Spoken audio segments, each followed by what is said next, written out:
Staring disaster in the face, Fever find a way as Kelsey Mitchell saves the day versus Sun Uncasville. The Indiana Fever delivered perhaps their most improbable win of the season Sunday, rallying from 21 down to defeat the Connecticut Sun, 99-93, in overtime. It was a game the sputtering, short-handed Fever absolutely had to have, and with their backs against the wall they found a way. Here are a few observations. Kelsey Mitchell saves the day. Kelsey Mitchell matched a career high with 38 points on 11 of 22 shooting with 5 threes and 11 free throws. She hit the three-pointer that reinvigorated the Fever and started the 13-2 run that drew them within 3 with 3:47 left. She delivered the game-tying three-point play in the final minute of regulation on a driving layup that looked strikingly similar to the shot she missed Friday against Washington. And then in overtime, she hit the go-ahead step-back three-pointer as the shot clock expired, then drove home a pair of daggers, the first another three-pointer in response to a Sun bucket, then a circus two that kept the opposition at an arm's length. What a performance by the vet, who absolutely deserves a place in the MVP conversation. Holy bleep, these Fever. The Fever, already in the throes of an injury-riddled 2-week stretch, watched another key player go down with a knee injury early in the second quarter, and trailed by 21 early in the third quarter. It was a culmination of unfortunate events that could have, maybe even should have, broken them.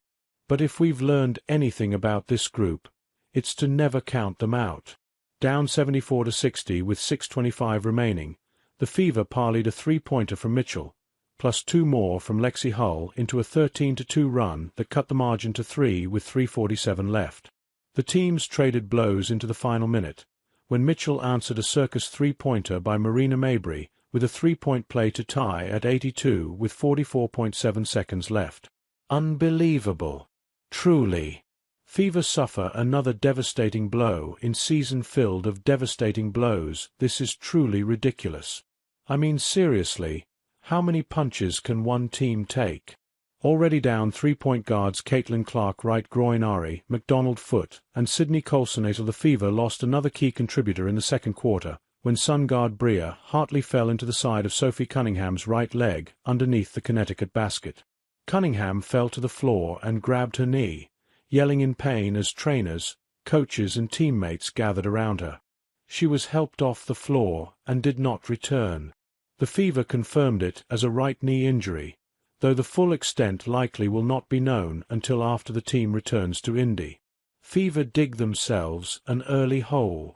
The injury to Cunningham cast a pall on what was already trending to a really bad day at the office for the Fever, who dug themselves an 11-4 deficit through the first few minutes. They finished the opening frame with 8 turnovers, just 5 field goals made, none from 3 and 9 free throw attempts allowed.